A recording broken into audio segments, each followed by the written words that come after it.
एक छोटी सी कहानी सुना रही हूँ दोस्तों। अगर हो सके तो अपने बच्चों को भी सुनाना। रियली कोई ना कोई सीख देती है हमें कहानी। एक बार एक राजा था और राजा को बहुत ताज़ी मछलियाँ खाने का शौक़ था कि उसके लिए स्पेशल क्या होता था, मछलियाँ तालाब से लाई जाती, उसी टाइम उसके लिए पका के दी जाती। एक बार क्या हुआ कि बहुत ज़्यादा तूफ़ान आ गया, बहुत ज़्यादा तूफ़ान। कोई भी मछुआरा नदी और तालाब के पास नहीं गया डर के।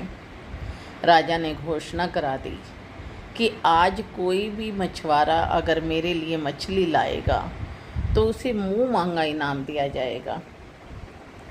अब एक मछुआरा गरीब था बेचारा, उसने सोचा कि चलो राजा इनाम दे रहा है तो क्यों ना मैं चला जाऊं।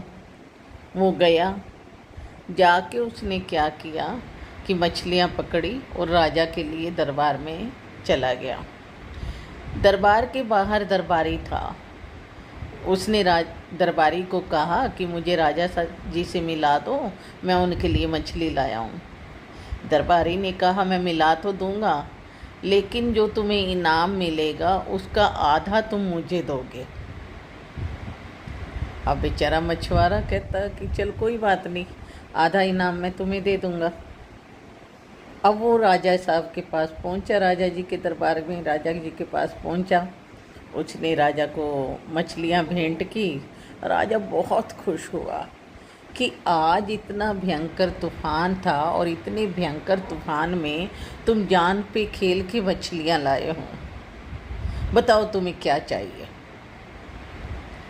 अब मछुआरा बोला कि महाराज मुझे 100 कोड़े दे दीजिए। राजा हैरान हो गया कि 100 कोड़े क्यों खाना चाहता है ये। कहता तुम सच में 100 कोड़े खाना चाहते हो? हाँ मुझे 100 कोड़े चाहिए। अब राजा ने अपने उनको मंत्री को आदेश दिया कि इसे 100 कोड़े दो, लेकिन ये भी कह दिया कि बड़े आराम से बड़े प्यार से बस कोड़ा लगाना है, मारना नहीं। अब 100 कोड़े उसको दिए जाने लगे। जैसे ही 50 कोड़े हुए तो उसने कहा रुको रुको महाराज रुको। राजा बोला क्यों? कहता अभी जो 50 कोड़े हैं वो मेरे सहयोगी को दीजिए। राजा ने कहा तुम्हारा सहयोगी? सहयोगी कौन है? तो उसने कहा कि आपके दरबार पे दरबारी जो है वो मेरा सहयोगी है।